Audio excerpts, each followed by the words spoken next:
are live. That is it. Hey Frank, how you doing? I'm doing great, Dan. It's good to see you. We have Nice to been, see you. Yeah, yes, you have been tromping all over the world, haven't you? I've been in Abu Dhabi and Dubai for a little over 2 weeks. Yeah, just got back. Well, now, hold on a second. I thought that John Reid and Associates was only a North American market. Are you telling me that we're all over the world as well? We do programs all over the world. I have a program coming up in early March in Singapore. That is what we call an open registration. We do programs in the Middle East. In fact, I'm going back to Dubai in November for an open registration program that's being sponsored out there. And we do programs everywhere. I've been to, as I mentioned, Dubai, Abu Dhabi, Singapore, South America, Tanzania. I did a program. So we see all different types of investigations, but the international programs are very popular to bring our technique to other parts of the world, and it's always met with great reception by the participants. So people can go on our website to access where those Dubai course is going to be held, as well as the Singapore course. And we do co-sponsored programs. An agency will have us come out. That was one of the programs I did in Dubai, where it was strictly for their organization. And Abu Dhabi, the same thing. So it's something that people can check out.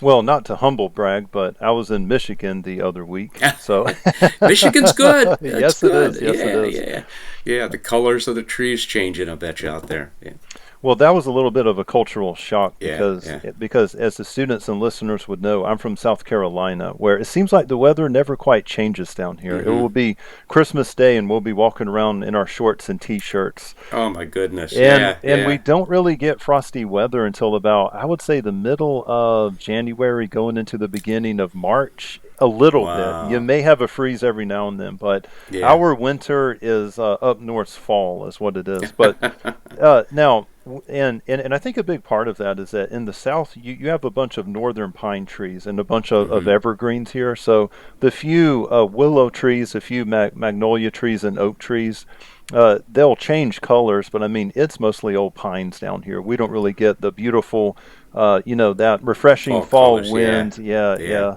yeah. And the yeah. growing season for pumpkins, even though it's really long in the South, it seems like our pumpkins are always super small. We can never grow big pumpkins for some reason, which is kind of Yeah. crazy.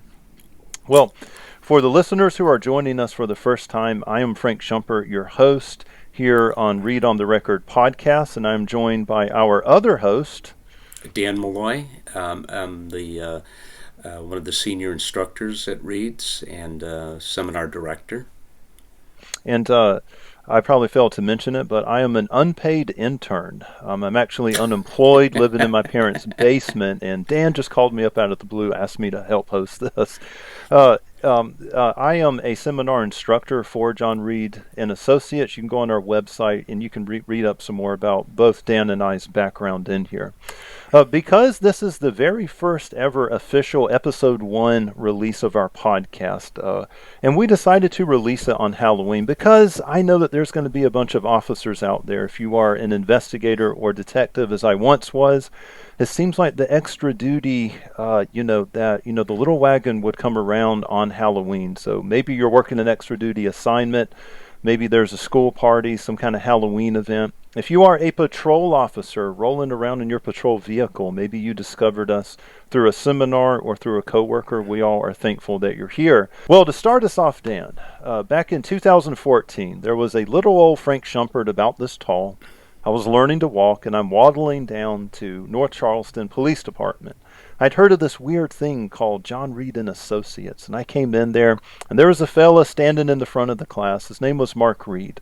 I remember him because he had a sports jacket, he had on a tie, he had on a button-up, and I do the same thing. I have a button-up shirt, but I Yeah. can't quite get the whole suit thing. I can't quite get it coordinated for it. Yeah.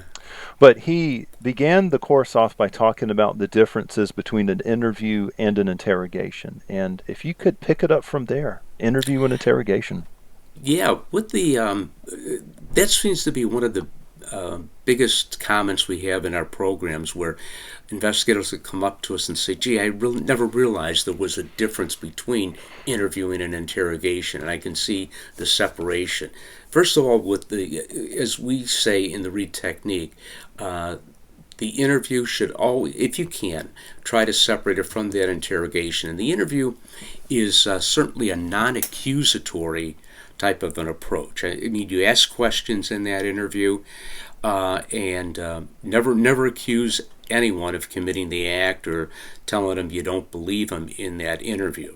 It's to help assess whether or not they're telling the truth, and even if you believe going into the interview, based on prior investigation, that you believe that they did do it, the interview is going to help you set up a strategy on perhaps making the approach now to getting this person to admit their guilt a lot easier, because the information you gain in that interview helps develop that rapport. It possibly gives you motives and what we call rationalizations for them committing the act, which is all going to be essential in getting them to admit their guilt. But in that interview, we never accuse the person. We don't. It doesn't mean you don't ask them. In fact, that's one of the things that we do stress, is that we should, at some point in an interview, ask the individual, did they do it? Not so much to determine, to get an admission of guilt. I mean, the odds of them admitting guilt in that interview are very, very low. But everything we're doing in the interview is to assess their behavior, both verbal and nonverbal, indicative of truth or deception. And those are the things that we're going to be covering in future episodes too, assessing behavior, and giving the investigator more confidence. I really like how you ended that, and you were talking about the level of confidence of the investigator. Whenever I very first started doing some interviews and I was attempting to do interrogations, I would suffer an almost like a weird kind of social a paralysis when I would go in there. If you were to take one of our seminars, what you would learn about is the ideal controlled environment. And the ideal controlled environment is the elimination of distraction so that the person can understand what you're saying and you can understand what the person is saying without any kind of extra interruptions. But Right, yeah. and that's Hmm. one of the things too. Extra interruptions is that we try to limit the number of people we have in our interview, and ideally it should be just the investigator and the subject. A lot of times you'll have another investigator in that room, and we understand, whether it be for safety issues. It could be that you're working in conjunction with another agency. They wish to be present. But there's a way to set up that interview with more people in it that is not going to be a distraction to the subject. And we always try to recommend that it just be one person asking the questions of the subject. After that first investigator is done, then the second one would take over. When you have two people asking questions in interviews, it can get very confusing. Also, it's harder for the subject to develop rapport with more than just one person, and the flow of the interview is interrupted, or your train of thought of one investigator is interrupted if another investigator starts saying certain things. So it's always best if just one could go through all their questions first, then turn it over to the second person. Yes, I can't emphasize that enough. When I first started doing the interviews when I was working at a local sheriff's department, I noticed that investigators would go in there 2-on-1, 3-on-1, 4-on-1, and they weren't doing it from a spirit of trying to intimidate or to dominate the No, subject. But what I found out is that a lot of that, and I'm not knocking local law enforcement, if I knock local law enforcement, I want everyone to know that with few exceptions, I count myself in as having made those mistakes before I took this class, before I took the 4-day class of interviewing and interrogation. But they tend to not have as much confidence on whether or not the person, how deeply associated with the crime is. But it also goes another way. I have seen subjects actually turn the tables of an interview over on people if there's multiple, officers interviewing Yeah. them. What I've seen them do is they'll laugh at Johnny's jokes, they'll be mean to Frank, and they'll be really nice to Dan. And they'll actually play each other off. And I've seen the investigators almost try and one up each other. And then they find themselves the subjects of, a manipulation strategy by the subject themselves out there. It's It's like you it's can see also it here. yeah. It's also hard to read people's behavior, the subject's behavior in terms of truth or deception when you do have multiple people asking them questions because we are assessing Exactly. their eye contact, body postures and that, body gestures, movements. And when there's multiple people, that behavior of that subject can be all over the place. When you just have that one investigator asking those questions, I think the behavior is going to be much more accurate. Some people are going to be very obvious as far as truth or deception. Others are going to be difficult to evaluate. And in those situations where they are difficult, that one-on-one by the investigator really becomes essential. It's making Absolutely. your job easier in making that determination. And I think overall, the more confidence the investigator has, either the person is truthful or deceptive, the better job they're going to do. And we find that with multiple investigators, it is confusing for everybody in there, especially the investigator making that decision. Exactly. And part of the Reid technique is protecting the innocent. We want to give the innocent every single benefit Absolutely. of the doubt. And what I found out is that you can be talking to a witness. You know that the person's a witness. You know that they had nothing at all to do with whatever criminal act you happen to be investigating. But if I'm asking them a question, I have another officer asking them, and then this person is taking notes, this person's not taking notes. Well, I'll see a bunch of defensive, nervous behavior that we would normally associate with some type of deceptive response. But it's because of the behavior of the investigators, just having multiple of them. The person will kind of close up and they'll draw away from, whoever's asking the questions. And it could make an innocent person appear like they're not. Yeah, and I think the thing is that a lot of times in those interviews, and this again kind of blends into the interrogation where the investigator might catch the subject in a lie, and then all of a sudden the investigator starts now pursuing that lie in the interview. Uh, what happens is that you get off track by doing things like that, and also I think it puts the subject a little bit more on the defensive. We want the deceptive person's guard to drop. And I think the more that they're able to talk, even if they're lying to us, makes them feel a little bit more comfortable. And the more comfortable they feel, the more things they're going to say. However, when the investigator starts calling them as far as picking out discrepancies or lies, it becomes a lot harder for them to talk very freely in there. And they're wondering, am I saying the right thing? Should I keep doing this? Or, what's going on here?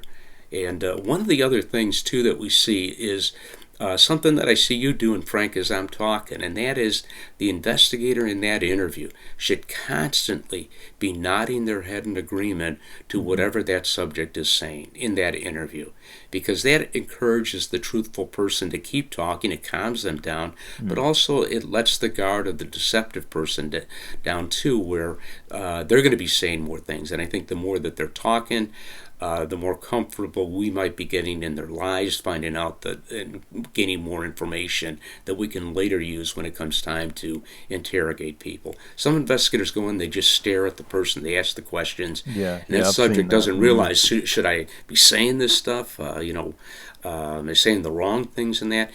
Make the person feel at ease, whether they be truthful or deceptive. Exactly, yeah. The key there is making them feel at ease. What I've always said about rapport building, and it's funny that, I've noticed that as we talk about the importance of an interview before an interrogation, the two central themes that keep coming up is rapport building and it is confidence. I've Yeah, always taught in the class, and I think I kind of stole this from you when I was shadowing you when I was learning how to do this class, but the three pillars that make up the tripod of rapport building is trust, likability, and respect. yeah, And when you jump on somebody, as soon as they tell you a lie, well, you're going to break trust with that person, is what you're going to do. Mm-hmm. And you're also going to lose some respect, because a lot of times when a suspect is telling you a lie, it's actually a countermeasure, hoping that you're going to go down the rabbit hole and talk about the lie instead of talking about your all important investigative questions in there. Right. And if you don't take the bait, you're building respect with that person. One of the things that, just to give you an idea, one of the questions that we recommend from our behavioral analysis interview is we ask in the interview, why do you think the person who did this did do it? Why do you think, what do you think caused them to do what they did? And some individuals might say, well, maybe that person had been drinking, or maybe they had been on drugs when they did that. And immediately the investigator makes the mistake in saying to them, well, Frank, were you drinking that night? Were you using drugs? And Yes, yes. immediately the person's probably going to be saying no to that, but now they realize, the subject, hey, I shouldn't be saying that. I'm getting sloppy here in my answers. I better be very guarded now in what I say. Whereas the investigator just lets that go, that statement. They could bring that up later on in the interrogation, not the interview, but that could be possibly one of the themes that will develop in helping them get them to admit their guilt later on, but not now.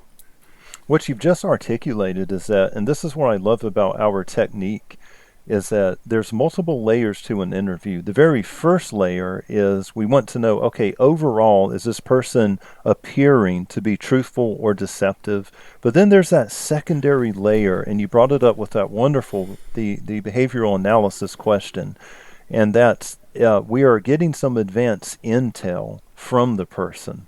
Right. So on the one layer is truthful or deception, and on the secondary layer, and this is a great answer to a question of, well, hey, Dan, if I'm a detective, and if I'm 99.9% sure that, Frank robbed the bank, why do I have to ask him all of these behavioral analysis questions, these behavioral provoking questions? Why am I asking him that? Can you talk a little bit more Yeah, on that secondary layer? that's a great question, because Frank, even though the investigator might be convinced based on, as you said, in facts, evidence that they might have, that interview, that BAI that they're doing, is giving you tidbits that are now going to make it easier to either address sometimes if there's a consequence or possible motives. A person that steals, why do you think the person did that? Well, maybe they desperately needed money. Maybe they were behind in their bills. You just let that go, because now, if they are deceptive, that could possibly be a motive now that you're going to develop as to why they did commit the act. Don't say to them, well, Frank, are you behind on your bills? Because again, they're going to realize, oh, I shouldn't say that. The other thing is that when they give that information, and you just don't challenge it, you're again developing that rapport between the investigator and the subject. And also, many times too, that interview with a person that's clearly deceptive may reveal for you what we call fears of consequence. If you commit a crime, if you, let's say, committed a robbery, don't automatically assume, based on the issue, that they know what the consequence of their act is going to be. Some people are going to be naive, am I going to go to jail? What's going to happen to me? Who's going? Perhaps their fear is not so much the actual punishment of me going to jail, but it could be embarrassment. Who's going to find out about this? And information that we find out in that interview can help the investigator focus in on that, and then when it comes time to interrogate, you can also openly address that consequence in the interrogation by legally saying things that can be designed to help reduce the perception of what may happen to them if they do admit it. And that's something that sometimes we do need to openly address, but information is obtained from the interview what that fear is. And if you have a fear, for example, who's going to find out about this? I don't want to be saying to you in the interrogation, well, Frank, I know what you're thinking right now. You're thinking if you admit this, you're going to jail. Because all of a sudden now you may think, whoa, that is right. and you cause more problems. The investigators cause more problems for the subject. That's a really great point. I've always called it the crazy ex-boyfriend or girlfriend. They show up to slash your tires. They don't give one wink about jail, but they're thinking about the mug shot that's going to be down at the 7-Eleven, where Mm-hmm. everyone in town is going to see them where they've been arrested. So it's not really so much that, it's more personal consequences. And what this goes back to is that, part of our best practices, and this, I mean, really though, why do we do an interview? Well, it's because of our best practices of interrogation in there. And I think this would be a good way to kind of segue, Dan. We talked about how an interview is non accusatory. It's an information reconnaissance, is one. It's a Right. way to determine, okay, you know what? We can't tell 100% whether or not someone's truthful or deceptive unless we had a time machine. And then we could, I guess, ontologically know for sure whether or not they're being truthful, just kind of on the laws of probability and statistics. But if an interview is not accusatory, if it's mission focused on information and investigative questions, well, what exactly is an interrogation then? Now that's almost complete opposite, and that's where we advise that person that we do believe that they did do it, and that confidence that the investigator has in making that advisement can be based on verbal, nonverbal behavior. It can be based on the combination of behavior and facts and evidence. But you only want to reserve interrogations for those people you feel comfortable, confident did commit the act. And that interview is going to help you determine that confidence. And because in a lot of investigations, unfortunately, investigators might not have a lot of facts and evidence, or some of that evidence may still be being analyzed, so you don't really have the lab results and that DNA samples. It doesn't mean you can't talk to them to try to get them to admit it, but and sometimes you don't want to wait too long in an investigation to help resolve it. Certainly, the quicker that we can get it resolved, the quicker that we can get that deceptive person perhaps off the street. But having that confidence is really essential.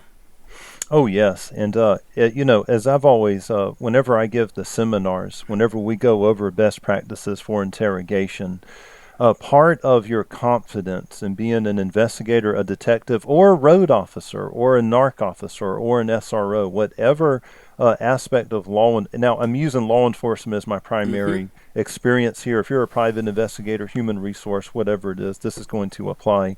But one of the benefits that you get with John Reid and Associates is the ability to stand on your own 2 feet and push back against people who may be unaware of the best practices of interrogation. As an example, an investigator shows up to work one day. The boss says, "Come here a second, Sue or Mary." And then he says, "I have 8 suspects that are, we picked them up. We think they're involved in car break ins. I want you to go in there and interrogate all 8 of them, and then we're going to lock up the one who sings first." So part of what you learn from our classes saying, "Boss, hold on a second. I'm not saying no, I'm not saying yes, but what I need to do is let's look at a factual analysis of why they're here. Let's run an interview. And if we have substantial evidence, they may have an alibi that could let them off.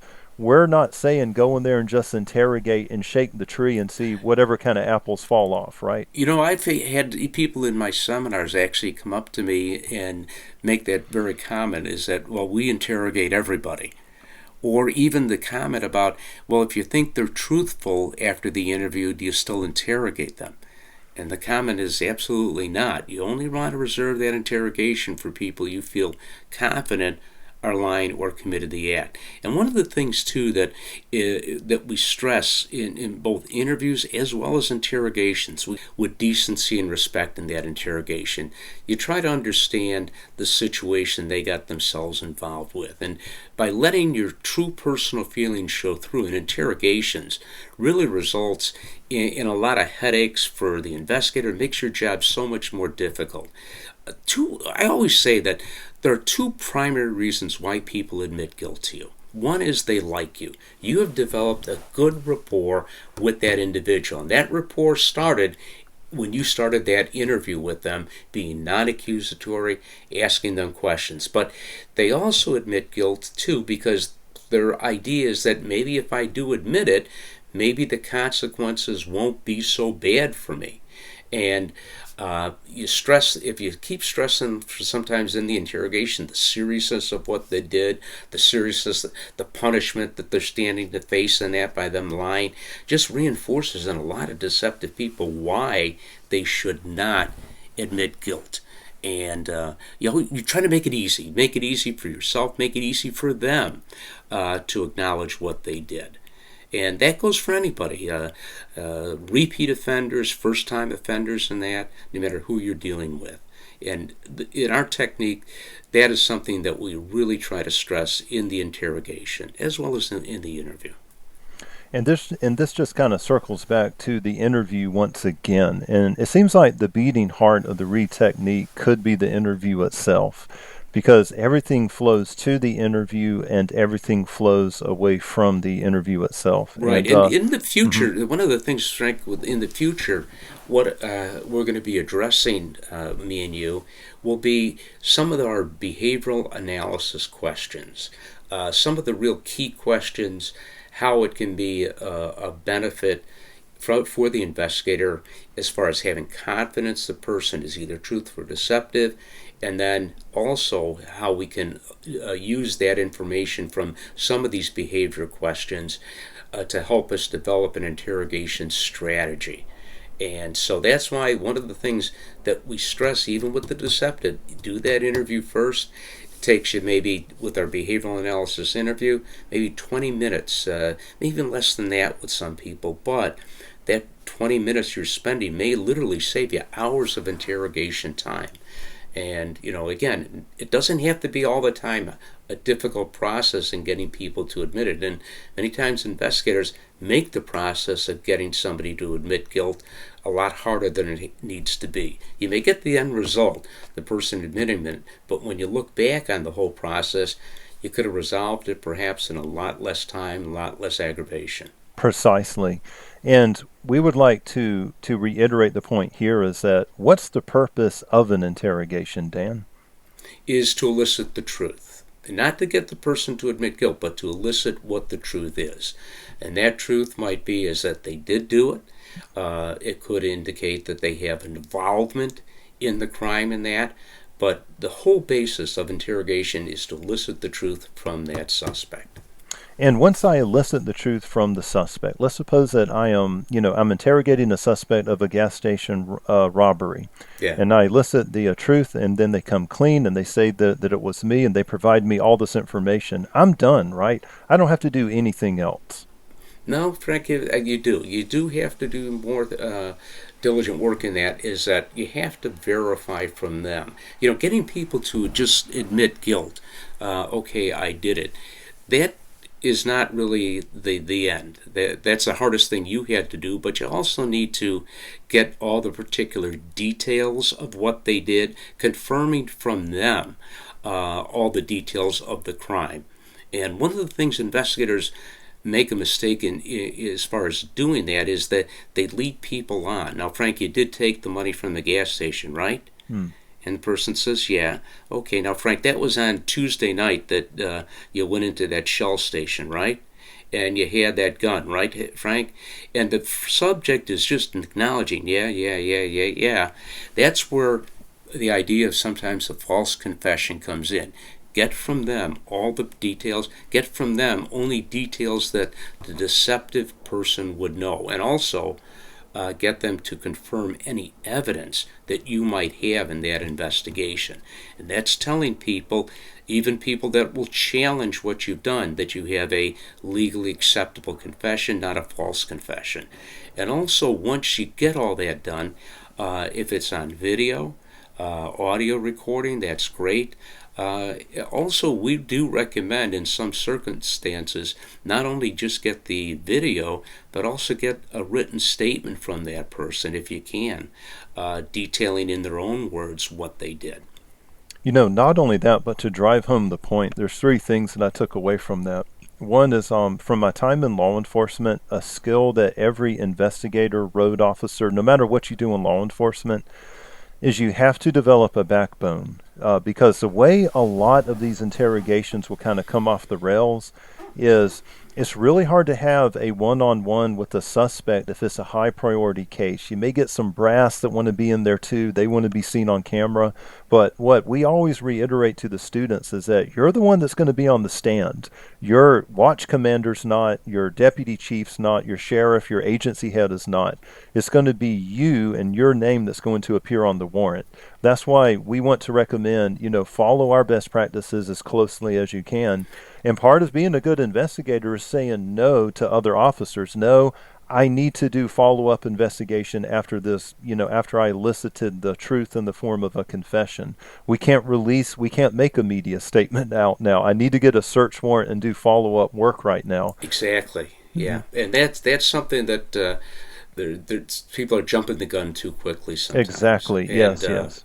you need to step back, and that is going to prevent so many headaches in the future by doing Yes. that. Oh, yes. And, whenever we talk about steps 8 and 9 of the Reid technique of interrogation, that is. And that's having the suspect orally relate the various details of the offense, and then step 9, converting that statement into some form of a confession is essential. So I was asked recently in Michigan by a student. He raised his hand and he says, "But Frank, why do I need a second person to come in and witness it if I have it on camera?" And my response was, well, call up your prosecutor right now and say, "Hey, would you like one witness and one videotape confession, or two witnesses and a videotape confession? Which is they're going to say?" And I also got a question about step 9, which is converting the oral confession into a written confession. And my side of the contribution to this discussion is this, is that we are living in an age of AI agents. Right now, AI doesn't seem to be able to alter its own source code, but we're using a certain type of software to record our conversations.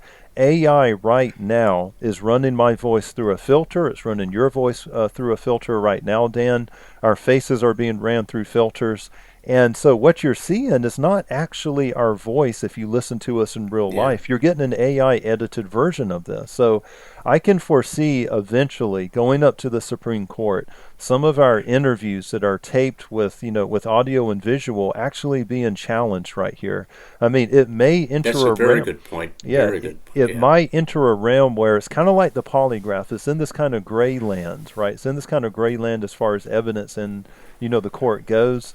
But step 9, the written confession. If you have someone that absolutely cannot write, we have a procedure in there on how to address it.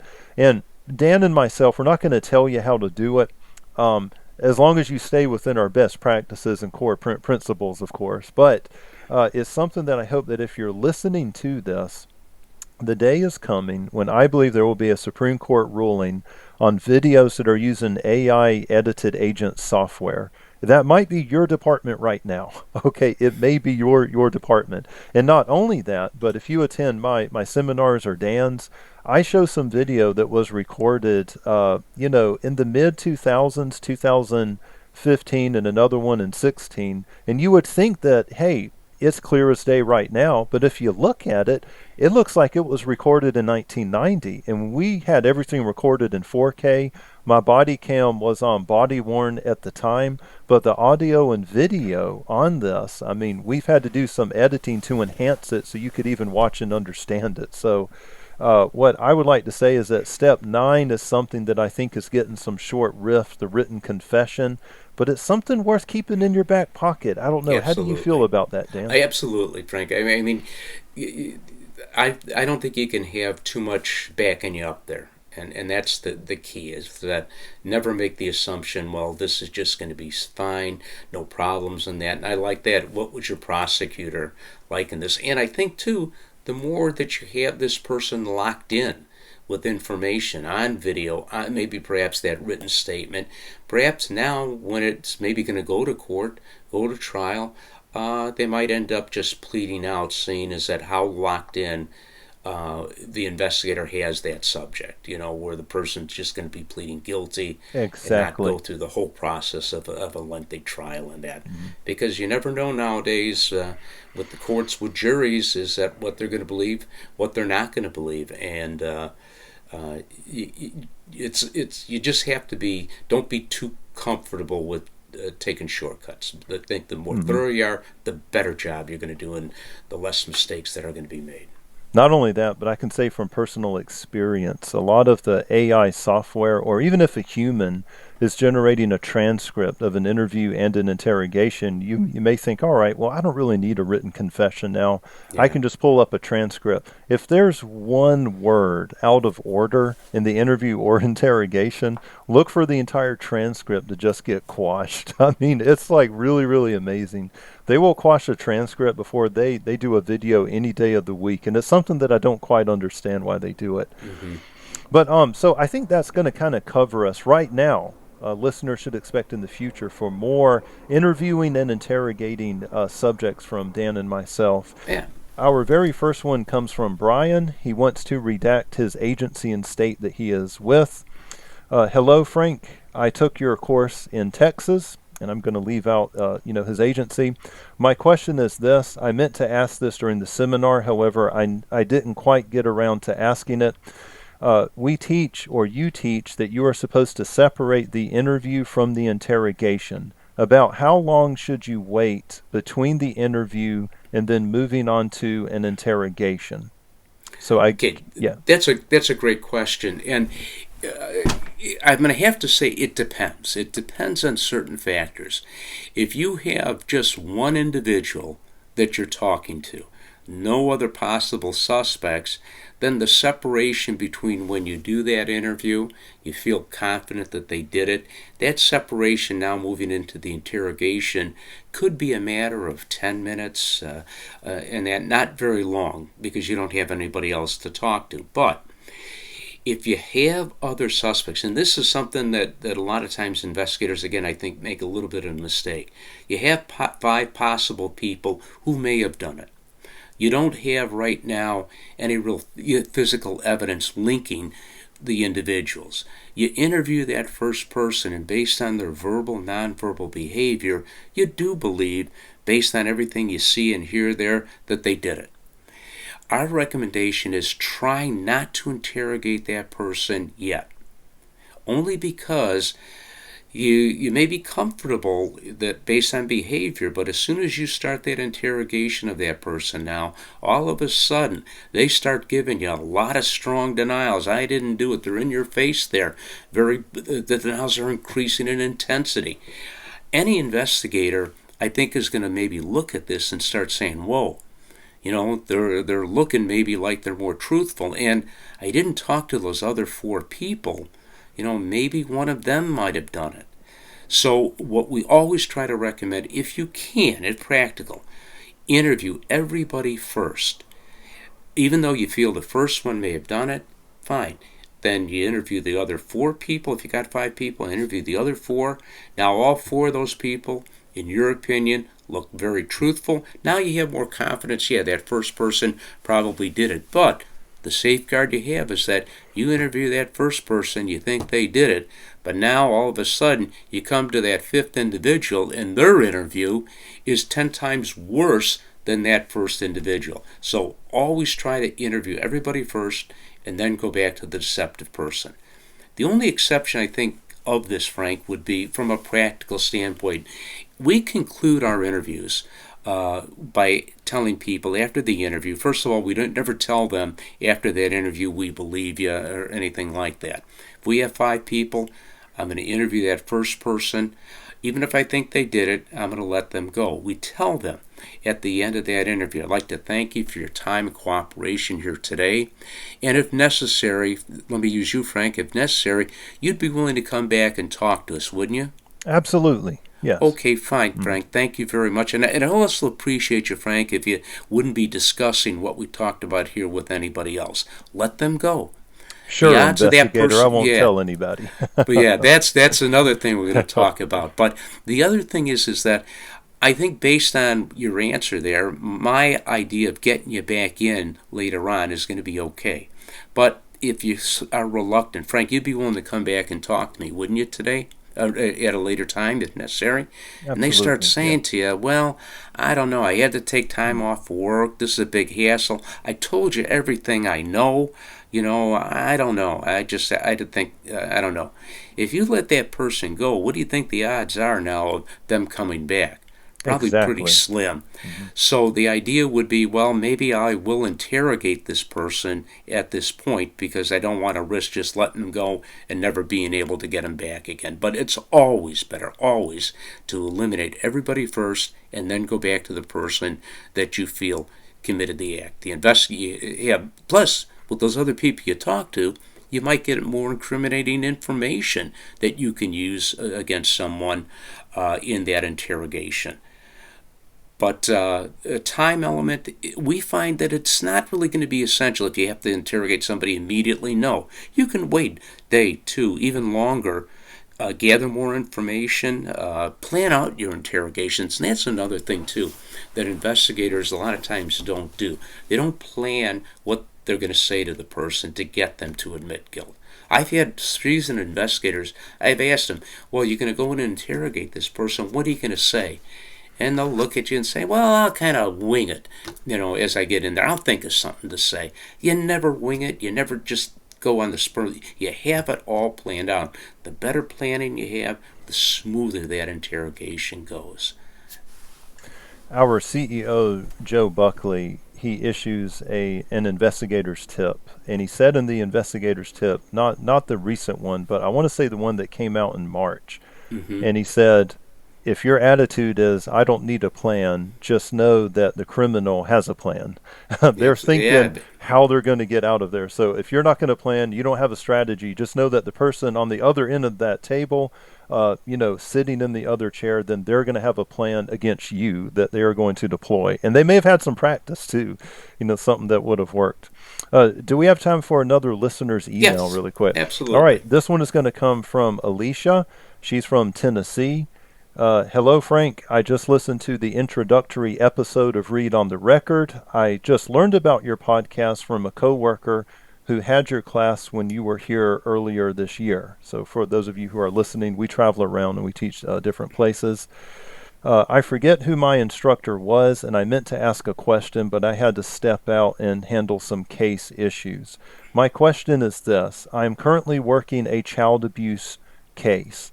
The suspect I did an extensive interview on.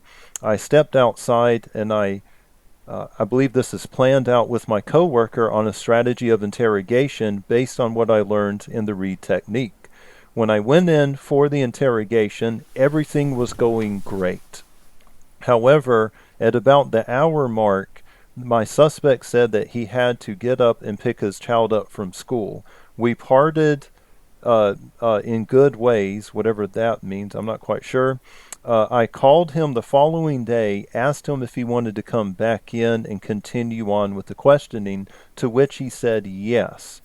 He will be showing up on Thursday of this week. So I got this email late Sunday. So he's going to be showing Mm-hmm. up on Thursday. My question for you is this. I learned in class the importance of always running an interview before an interrogation. If I have already interviewed him, what kind of interview do I do prior to interrogating him the second time, or do I interview him at all? How is the best way for me to proceed? Please advise. Well, I think that's a great question. I think you do need to reestablish a little bit of a rapport with the individual. So when they come back in, I would not just pick it up from. You said now she was interrogating the person or not Yes. interrogating. So according to the email, the suspect came in for an interview and interrogation last Mm-hmm. week, is what Yeah. he did. She did an interview. She stepped outside of the room, it looks like. She conferred with her coworkers. Yeah. She Okay. went in and she did an interrogation. And Okay. now apparently he's eager to come in and take Right. care of it. So, Right. And so since you started the interrogation, you still again, you're not going to pick it up where you left off. they always say is that interruptions, you try to avoid any kind of interruptions if you can. Interruptions in interviews where you have to perhaps stop it for some reason, whether it be a bathroom break, the person has to leave, and that, you can always kind of pick up where you left off. But in interrogations, it doesn't work that way. Any interruptions that you have, you're never going to pick it up where you left off again. So you got to kind of start all over again. And with that individual, when they come back in, you certainly want to thank them for coming back in. You want to clarify with them some of the things that we talked about earlier. But you might even go over with them a little bit more about their alibi and that, and then just slide into that, Frank, as I was telling you before, from our investigation, it does indicate that you did do this. But here's why I've asked you to come back in, and I'm certainly grateful that you are here today, because I can tell that you do want to get this thing straightened out. And then you're going right back into what we're going to call our theme development, giving them reasons and excuses to make it easier for them to acknowledge what they did. So basically, whenever he shows up, do a short interview beforehand to reestablish the rapport building. Maybe Right. re-ask his alibi a little bit. So if I'm in Just to, Alisha, yeah, yeah. yeah, So if I'm in Alisha's shoes, whenever I do this questioning, let's say that it lasts 5 or 8 minutes, whatever it is. right. Do I then stand up and exit the room and No, come back I in, would or not. can I I would just not. go on ahead? Oh, You got to okay, be, yeah. yeah. That's another good question. That Hmm. again, I'm hearing these things too, and I've been asked multiple times. I never gave it a second thought, but we just recommend that you just move right into kind of what you were saying before. And I would say, Frank, again, I thank you for coming in here today. But obviously, what we were talking about before, about what happened here with your daughter or your son, it's important that we do get that straightened out. And as I said before, Frank, too, is that from our investigation, everything we have here, there's no doubt that you did do this. But again, Frank, I'm not talking to you about doing it. I'm talking about what caused it to happen. And here's what I think happened here. Now you're right into, you've given step one, you've advised them the very Yeah. smooth way that Hmm. they did it again, and then you're moving immediately into your themes, what you're I going to say like to it. get them I'm to liking it. confess. Yeah, Yeah. liking it. Excellent. Well, those were our email questions. And if you are listener Dylan, I will be in contact with you because your question had so much personal information involving a victim in it. I'm going to share it with Dan after this, but I'm not sure if we can read it out over the internet. I don't want to get us banned Yeah, for any yeah. kind of reason, but what I'll do is I will share it with my co-host a little bit later, and we will discuss a PG rated version of how to answer the question for you on that, Dylan. So that is something Sounds that we good, will be Frank. following Yeah. up on that. Yeah.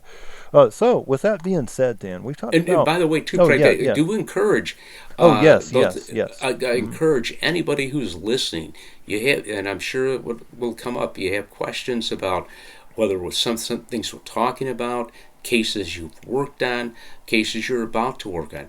Give us your questions, and we're not going to be revealing anything as far as details go, but we can address it in a more general way and not only help you in that investigation, but also perhaps help other investigators who may be faced with similar problems or questions that they may have in that same general area. We'll Exactly, but keep the details private. 100%. That's right. And Yeah.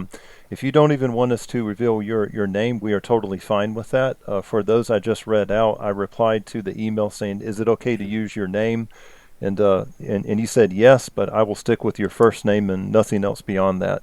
Yeah. All right. So, but yes, to kind of to piggyback off of what Dan was saying, please feel free to shoot us some questions, some comments, some emails. There should be a link at the bottom in the show description. If you're watching this on YouTube, you should find a link to our email in there as well. Podcasts, everything should be in there for you to find us.